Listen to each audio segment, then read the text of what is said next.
All right. Hello, everyone. Welcome back for another episode of Owning Your Sexual Self. We have the Dr. Allison Ash back on. Dr. Aly Ash, welcome, welcome, welcome. Thanks for coming back on the show. Thank you so much. I always love chatting with you. Yes, I was very happy to get your email again. Like, hey, I want to come back on the show. Let's do this. You have such so many things to offer and so many conversations. Our podcast on ruptures in a relationship was definitely a banger of an episode. I share that one so often with people. And so Mm, um thanks for that. yeah, of course. And then that like leads us right into this conversation today of how do we handle breakups with grace and class and power and all of the things that, are ideal in breakups. Yeah, and also embracing everything about breakups that can feel hard and messy because even when breakups are right, they are rarely easy. Yes, yeah. It can, yeah, Yeah. like it just comes, there's so much emotion, like it's just so emotionally charged, all those moments, the memories, all the things. And so in your take, like why do you think that they impact people so deeply? Well, when we think about it on a nervous system physiological level, right? Hormonally, our body is experiencing a lot of withdrawal of oxytocin and dopamine and other chemicals that we really can rely on to feel good and to feel regulated. Um, Attachment also lives in the nervous system, and breakups trigger attachment systems, right? There's a lot of fear and heartache around that loss of your familiar, your connection, your safe place, and it can feel very scary. And of course, there's also not just as you were saying, the feeling of loss of all the special times that you shared, but also so intense is the future that you imagined in your head. And you're not just breaking up with this person, you're breaking up with that future you thought you were moving towards, which can be really hard. And then, of course, there's also just those narratives that we have in our society that a breakup is a failure, or that if you really loved each other enough, you would conquer everything and you would make it work.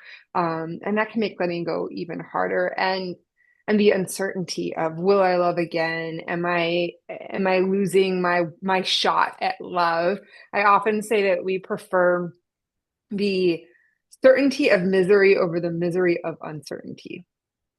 I like that. Yeah. I would agree with And that. totally, I've done that in much of my life because when you're breaking up, especially if you're the one that's choosing to end a relationship, you're having to trust the unknown. Mhm. And that requires a lot of faith and resolve and self-love to say, I love myself and self enough to say no to this thing, because I'd rather be with myself than be in a relationship that isn't serving me or us any longer. Mm-hmm. Yeah. And I think to add to that too, it's like thinking back to previous breakups, I had felt a lot of sadness around losing the people that were also attached to that partner. So like in a high school relationship, I was very connected with his family. And so not being a part of their family gatherings anymore, or the kids that were in that family or the friends that came with that partnership. Um, yeah, there was just like I think that just added to the grief of the breakup even. Yes, I'm so glad you brought that in. That's very true. And, navigating the complexities of how breakups ripple through communities can feel really hard and scary. Yeah. I like Mhm. that. Yeah, you touched on like it feels like this failure in a sense. I was just having a conversation. Danny Morell was one of our leaders on a coaching call recently, and I really like his work. And he was saying like when a breakup happens or when you choose to lose that relationship, like having that moment of thankfulness, like thanking that person, like thank you for showing me, like showing that this is what was meant for me, or this was what was not meant for me in a way even like it's almost like allowing yourself to level up to the next thing. I guess in the sense of like you're maybe the one doing, I guess either if you're doing the one breaking up or not even. Either way, and one Yeah. of the things I'd love to talk about today is how do we process breakups and how do we glean the learnings and the insights from those relationships and experiences? Because I think when we can do that, just as your coach was saying or your guest was saying, we know more about what we need to be different, Hmm. and we know more about what we don't want to do without. And you can take both of those and use that to inform who you want to partner with next. Ideally, every relationship should be better than the one before because you are up leveling. Yeah. Yeah, that's absolutely right. It's like it's a time to take inventory of like, okay, here's what I liked from this relationship. Here's what I want to call in or do better in the next relationship. I also think internal reflection of like how could I have showed up differently or better as a person. But yeah, definitely I'd love like from that more trauma-informed lens, like how can somebody begin to navigate that heartbreak without, re-traumatizing themselves in a way? Well, I think that there's different stages. When a breakup happens, there is the grief process. And I think a lot of this reflection that we're talking about needs some space and perspective. Hmm. So when somebody's going through a breakup, I think what's most important is to be with the grief, to be with the fact that it's not linear and that it's going to come up in these cycles of all sorts of emotions, right? Grief comes with other things like anger and sadness and self-doubt and everything else. And it's so important to let yourself feel it because if you try to bypass that too quickly, um, you're suppressing that suffering and that pain, and it actually doesn't just go away.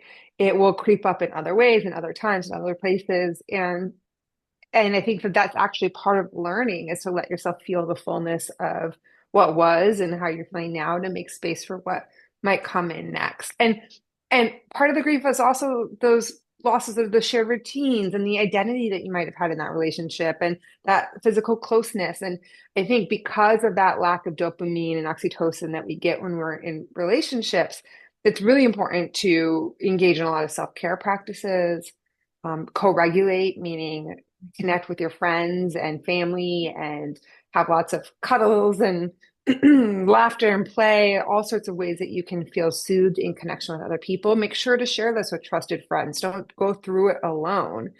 Um, and also maybe some sort of ritualization of the release of the end of the relationship. Maybe it's writing a goodbye letter or doing some sort of cord cutting ceremony. I think all of that can really help prepare for some of the deeper self-reflection, which of course you don't have to do it. There's not a right time to do it, but I do think at least if you're going to do it when you're breaking up, doing it again 3 to 6 months later is really optimal. And so one of the things I offer my clients is a list of questions to support relationship endings. And in some breakups, you might be able to even talk about this with your partner or your ex, right? Having a scheduled time 3 to 6 months after the breakup to get back together to reflect. But even if the breakup doesn't support that, I think journaling these questions is also incredibly valuable. So things like, what about this relationship wasn't working for you? What are some ways that maybe you contributed to the problems in the relationships? What did you learn? How have you grown? What are some areas you want to focus on moving forward?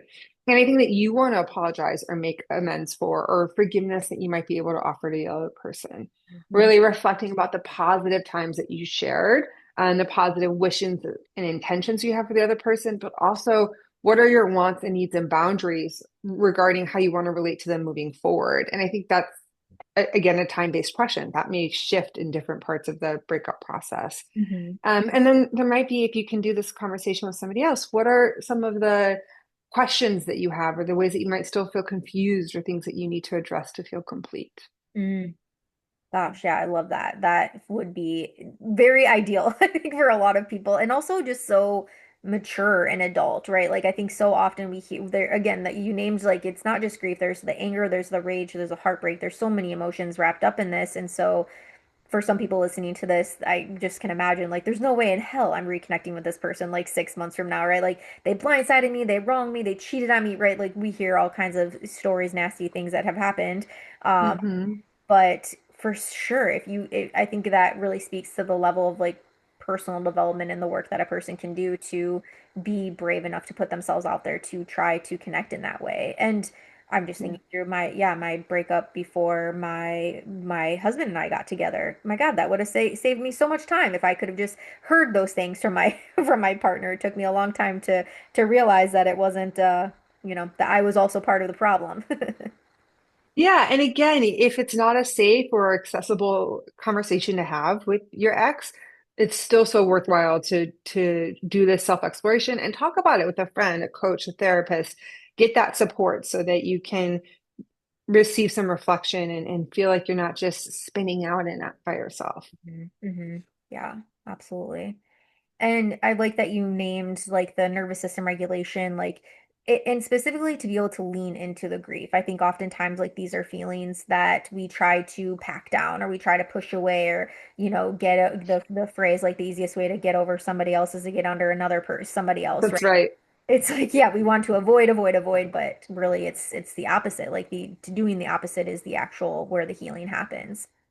That's right. And if I'm a big fan of uh breakup sex, or not just breakup sex. What's the phrase I'm looking for? Rebound. Rebound sex. Thank you. Gosh, I had such a mental freeze right there. But I think that there are some real concerns there because if you are rebounding um, and getting sucked into another relationship, you're very likely to repeat the same dynamics and same mistakes, and you're not yet giving yourself the time to heal, but also the perspective that you need to know, how do I want to do this differently? That might be, how do I want to choose somebody different, but also how do I want to show up in a way that's different? And rebound sex may work really well for some people, and it's not going to work well for other people. And I think that there's ways that you can do that more intentionally and thoughtfully. hmm Yeah. Yeah. If, I think for like, would you say for the in attachment terms, like the anxious attachment person, probably not the best for rebound sex?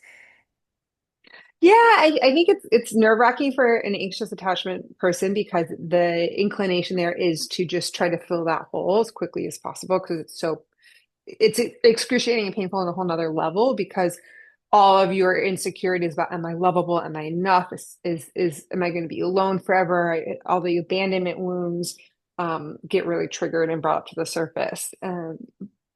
But what I can say is if you can safeguard it in ways that is actually really casual, not having repeated sex with the same person, not doing overnights, not doing the kinds of things that are going to have you start to develop feels, you know, again, there's no one right way, but I do really advise a lot of caution. And that's true for anybody, regardless of their attachment styles, because um it's an opiate, it's a balm for the heartache, which, I think whether it's rebound sex or binge watching Netflix or diving headfirst into work or whatever it is, these distractions are, I think, okay in moderation because it's a lot to be with, and it's okay to give your system breaks, and it's okay to um, take it in doses, but you have to be doing it in doses rather than just ignoring it altogether. hmm Yeah.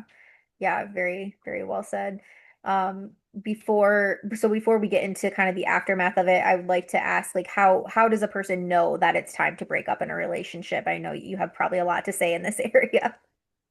This is by far one of the biggest questions I get from folks who are having conflict in relationships. And one of the things I really advise my clients to do before they get into a relationship is to complete what I call a needs assessment. So I have this document that I give them that has all sorts of needs, some people or attributes or qualities of a relationship some people may need. And I have them rank each one on a scale from 1 to 5. And really looking at what are your fours and fives, Mhm. so that you can get clear about what you need. And to help to differentiate between needs and wants, one of the things I tell them is, can you outsource that need to other relationships? Maybe I have a need for adventure, but I have all sorts of friends that I can do adventure sports with or travel or whatever else it is. So I might be bummed if my partner doesn't want to do that with me, but I can meet that need in other ways. I can't outsource communication. It's not like my partner is a crappy communicator. I can just get those needs met elsewhere because you need to be able to communicate in a relationship. Mhm. And so getting really clear about what your needs are versus what your wants are and being non-negotiable about those needs and being really flexible about your wants, I think is really important.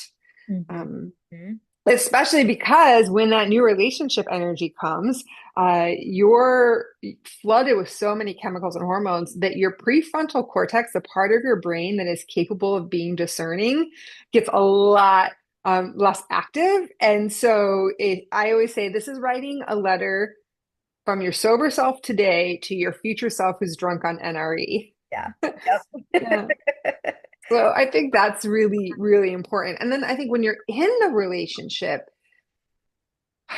some things that are important to consider are, do you feel stuck? Are you two repeating the same patterns, having the same conflicts, the same fights? Is there a lack of growth and positive movement that's happening?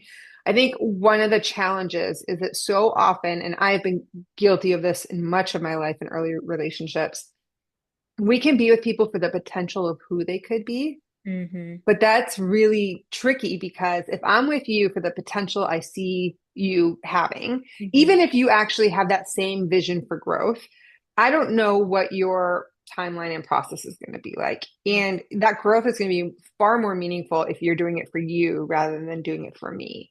And if I'm with you for the potential of who you can be, I'm going to start to treat you like you're not enough because the reality is right now it's not enough for me. But that doesn't mean that you're not enough.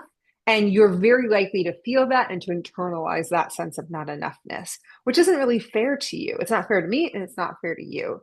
So we do want to really be compassionate around the fact that we're all doing growth, that change is possible. Are we seeing that forward momentum and that forward change? But we also really need to be realistic around, is this relationship compatible enough for me right now? Hmm. Hmm. I think that is so important, especially dating somebody for their potential piece. This came up in a previous recent conversation I was having too, in terms of marriage. Like so often where people are marrying based on the potential of a person. It's like, yeah, we need to love each other in the moment, in the present. Um, and I never, so emotional needs assessment is something that I take clients through as well, generally when they're already in partnership. But I love your idea of actually for single people to do this, to get very clear on what is it that you're calling in, like what is it that's meaningful. I think that that could also make dating so much easier for them as well. It's like it's when you see right the red flag or the green flags essentially, like that, it just yeah provides a lot of clarity for a person, it seems. Yeah, and I have my clients basically write what I call like a declaration or a statement of needs. And it's like, what is the kind of relationship you want to co-create? And when I was dating, I put a version of mine on my dating profile. Mm-hmm. And it was really effective. This is the kind of relationship I want to co-create. This is what I'm bringing. This is what I'm looking for in a partner so that we can have this kind of partnership. And my current partner, saw that and responded to it enthusiastically. And it was such a great, but like a first step in the relationship to know that we're on the same page. Yeah. Gosh, that's genius. Yeah, I was like, okay, I thought I was going to be sharing this episode as a resource for people that are going through breakups, but I think it's going to be more of like a for everyone, like, hey, let's take inventory. Like, are you actually happy? Are you dating for present or are you dating for potential? Yeah, and I'm sure there are going to be a lot of listeners who are going through a breakup or just went through a breakup. So hearing this is also, I think, helpful for getting that sense of faith and hope and positive momentum that you can have a relationship that does work for you. Yeah. Yeah, because I think getting back to like this the breakup aspect of it, right? It can really feel like you're losing a part of yourself, like you said, that companion, the family, the community, all of that. So how can people begin to reconnect with their identity and that power after a relationship ends? It's one of the things that I think is really helpful is to realize that when you are moving forward to this predetermined future, we tend to have these blinders on. We're not really seeing things that might fall outside of that vision that you're working towards and moving towards. So when you're in a relationship, you imagine this future, that's what you're moving towards. And when somebody is going through a breakup or death or a big job loss or any kind of really big transition, those blinders that you have get removed and you're actually at your most creative potential. You're most fertile. There's something that's really empowering, terrifying, yes, but also empowering. And can you really embrace that sense of openness and that ability to realize there is a loss of this predetermined future that you had for yourself, but what's the gain? And the gain there is so much potential and opportunity. And to realize that your relationship was one pillar in your life, it's not the only one. You have your work, you have your friendships, you have your family, you have your relationship with yourself and your self-care. There's all of these other aspects of your relationship that really, if you're going through a tumultuous relationship and a tough breakup, have probably been somewhat neglected. Hmm. And how can you pull some of that energy and attention that was so consumed with this relationship in and redirect it to other areas of your life that have the potential to be deeply nourishing and empowering? Hmm. Hmm. Yeah, and I know you teach a lot about pleasure and embodiment. So how could somebody reconnecting to their pleasure support this healing for them as well? Yeah, when we think about pleasure, certainly orgasm, but any kind of pleasure, it's incredibly regulating for the nervous system. And I think that time to explore your body, to get back into your body, to remember that your body can feel good, not just feel the pain of heartache and grief, Mhm. to really explore yourself, to slow down the exploration. It's in a lot of ways a physicalization of what's happening emotionally, that slowing down, that exploring yourself, that making space for what is. And I think it can be so empowering too to realize that you're capable of making yourself feel good. You don't have to rely on somebody else. You get to, and it can be additive, but Mhm. it's not necessary for you to feel good. Yeah. Yeah. Would you say like when you're speaking to the pillars, would you say like most important pillar to focus on would be that relationship with self during this time and pouring back into self? 100%. And I also want to say for a lot of folks, extroverts, anxious attachers, folks who are community oriented, connections and relationships are absolutely essential. Mm. And so, this ability to know that you have other people who care about you, who love you, who see you in your wholeness, that can be really reassuring. And for folks who I personally am better at co-regulating than I am at self-soothing. I need to learn how to self-soothe, and it's a practice of mine and a commitment to do that. And actually, part of my self-care practice is knowing that I have a bunch of people that I can go to regulate in community and in connection. So I would say it's a balancing act between doing both. And I have so many friends. In fact, I have a very good girlfriend who recently went through a breakup. And one of the things she said to me is, my life is beautiful. And I have so many deep, meaningful relationships that matter to me. And why am I putting so much emphasis on this partnership? And in a way that's saying that this is more important than all of these other long, enduring relationships that I've had. And if you're going through a breakup and you don't have a lot of beautiful, long, enduring community and family relationships, like that's actually call to action because sometimes we get so focused and obsessed with our dating relationship that it comes at a cost of investing time and energy elsewhere. Mm-hmm. Mm-hmm. Yeah, even that as you were speaking, like for you, like reaching out to the community and friendships, I would even see that as a way. It's like you know yourself, you know what your needs are, and so I would even see that as a way of like pouring back into yourself and to regulating. Um, but yeah, I again, love that reframe. Yeah, yeah, just take again, I think it's just an opportunity to take inventory of that life. Like what is that, what is actually important and what maybe because of a relationship again, especially if this relationship was taking a lot of your energy and right, like fights are happening, arguments are happening, just all of that. Yeah, it's like what were we not nourishing during that time that we can now give back to? exactly. When you say no to something, you're also creating the opportunity to say yes to something else. And so you're saying a no to this relationship, whether they broke up with you or you broke up with them, when that relationship is ending, that's a door that's closing. Yeah. And what other doors are opening up? And I do think it's really important to acknowledge that a lot of people do want to stay friends with their ex. Mhm. And I have one of the people that was in my wedding was an ex of mine who is just a dear, dear friend, with both me and my partner. Mhm. And I think that a lot of times when you're going through a breakup, it is important to take some of that time and space so that your attachment system can let go of that relationship as it was so that you can actually be available to form a new relationship with this new person, a new way of connecting with them that doesn't replay some of those old patterns and dynamics, but also doesn't yearn for and try to contort what is to what was. Mm-hmm. Mm-hmm.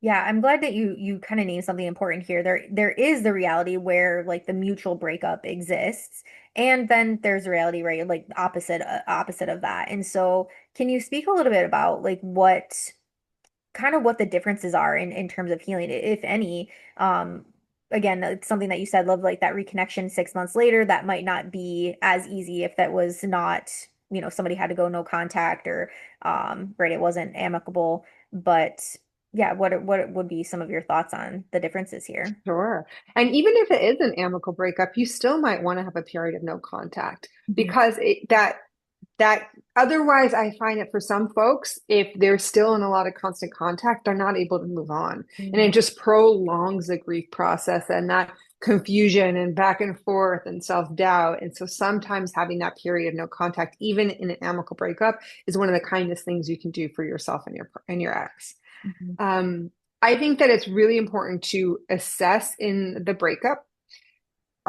Are you breaking up because there's some sort of inherent incompatibility? Your shared vision, um, the futures that you want. Sometimes it's like kids or no kids, or where you want to live, or um, whatever it is. But there's still this level of trust and respect and kindness and compassion. We need those qualities in our relationships, any kind of relationship. And if in that partnership that's ending, there was a lack of respect and celebration and uplifting and love and care, compassion, empathy, then those are not the kinds of folks that you want to have a friendship with. Hmm. Um, and so that's probably a relationship that you want to end and let go of and glean the lessons and learnings from, but not continue to invest your energy and effort. Because again, even in a friend dynamic, you're going to be with them for the potential of the friend they could be, not actually are they meeting you in the kind of friendship that you deserve. Hmm. Um, but if there are those, I think really that's one of the hardest things of a breakup. It's actually easier if they're a jerk. It's harder if they're a really good human Hmm. because it can be scarier to let go of a really good human who's just not really good as a partner for you. Hmm. But if you can say, okay, we're not really meant to be partners, but I love you. You are such an amazing human. Then knowing that a friendship can be possible for the two of you actually makes it easier to let go of something that's beautiful, just not right. Hmm. Hmm. And then an extension of this, would you say that there's any differences if you're the one that is doing the breaking up or the one that is getting broken up with? Yes. So when if you're the one that's breaking up with somebody, I think you really want to do it in a kind, caring, compassionate way. What does that mean? Be very clear. Don't lead them on. Don't avoid ambiguity. If you actually want to end things, don't say, let's take a break, right? Be clear, but make sure that you use a lot of those I statements. I realize what I need rather than you don't or you aren't. Mhm. Um, really make sure that you focus on needs and fit, not character flaws. You don't want to create those shame spirals. Make sure that you're choosing a setting that feels really safe and supportive so the actual breakup can be helpful. I remember once I had an ex who broke up with me in a car. And when you're going through something that can be really intense on the nervous system. I had a trauma response, not full blown, but when you're going through that kind of nervous system dysregulation, sometimes you have to poop really immediately and really intensely. Like your nervous system is like thinking life or death, fight or flight, evacuate and run. And this was a lovely human. It wasn't a terrible breakup or relationship, but I just so wish he hadn't done it in a car because that was a very uncomfortable experience. So I always share that because I think it's really humanizing and helpful to just hear about. Sometimes these things have really intense impact on your body and your nervous system. So pick a place that's private and calm near a bathroom, distraction free, and not doing it. There's never a right time to break up, but don't do it during a major event or crisis, not right at their birthday or just when their mom died or whatever else it is. Mhm. Um, and just really kind of hold them with a lot of care and then let them be in the driver's seat a little bit around. I mean, of course, you can have your own boundaries around, do you want to go contact or no contact? How do you want to navigate the splitting up of things and all of that? But as much agency as you can give them, that will be so helpful. And also being really generous. If you have shared community and shared events and shared functions, can you be supportive around them getting to still have access to that? I has had somebody break up with me, and he brought me into his community, and he was so committed to me getting to stay friends with them and went the extra step to communicate to them, you don't need to choose. Allie is fantastic. Please maintain your relationships with her. We're on good terms. And that was so generous and really helpful because I didn't feel like the rug was getting ripped out from underneath me. And so, yeah, if you have shared events, maybe offering to let them go, or if you want to split up the event, saying, do you want to do the first half or the second half? So that they can really feel, because when somebody breaks up with you, you feel a loss of control, which is part of what's so traumatizing and scary. So, how can you give them a sense of control back? Mm-hmm. Yeah, wonderful. I'm like recounting all of the breakups in my life as we're having this conversation. Like, where did I go wrong? Where did they go wrong? Where did I go right? Where did they go right? My That's last breakup right. Yep. actually was, as you're describing it, actually quite better than I maybe experienced it. So, um, yeah, I think that again, yeah, just there's so many patterns, there's so many aha moments that can come with a breakup, and it really I think in full, like it is an opportunity for somebody, as you said, level up. You always hope that your next partner is better, next relationship is better than the previous one. Yeah, and better for you. I think that's really the important qualifying thing here is, it's just better suited, more compatible for you. And that's also part of why breakups need to happen is you may have been truly compatible, but you're growing and you're changing. And that doesn't always mean that the two of you are going to grow and change in ways that continue to stay aligned and compatible. Hmm. Yeah. Yeah, exactly. So if somebody is listening to this, they're in a middle, let's say, of a breakup right now, what is a message that you want them to hear? Mm. Mhm. Um, Breaking up is actually the opposite. It's not the opposite of love. Sometimes the most loving thing that you can do for yourself and the other person is to end a relationship. Mm. Relationships oftentimes have a cycle, a beginning, a middle, and an end. And the end doesn't mean it's a failure. It means that was the life cycle of that relationship. It's not about forgetting. It's not about just brushing it aside. It's about integrating what you've learned and opening up to love again more consciously, more informed, with greater self-love, greater resources in your life, and greater awareness of what it is that you're wanting to co-create with somebody else. Um, but yeah, and that love doesn't go away. Those beautiful times don't have to be totally thrown out. Like those amazing experiences that you shared helped form who you are, and embrace that. Yeah. Yeah, as you said, like that no to something is a yes for something else. And yeah, hopefully that yes is something better, more fulfilling, more nourishing for you. Yeah, that's right. Yeah. Well, thank you, Dr. Aly Ash, for coming back onto the show. This was such a nice conversation, and I'm curious, are there any resources or offerings that you have that could support somebody that's in this stage of life? Yes, absolutely. So my website is TurnOn.love. You can reach out to me for intimacy coaching. I think working with a trauma-informed intimacy coach when you're trying to decide, do I break up, when you're going through a breakup or processing it, or when you're trying to figure out who you want to be partnered with next, is one of the biggest acts of self-love and self-kindness that you can do for yourself. You don't have to go at it alone. And then I have this incredible 2-month online course that starts in January. It's also a course that I teach at Stanford University called Sexual and Emotional Intimacy Skills. And this is a virtual class, but it's live, meaning I'm teaching it. There's all sorts of wonderful breakout rooms where you practice intimacy skills and have really helpful conversations with people who have similar experiences and different experiences, both of which are completely eye-opening.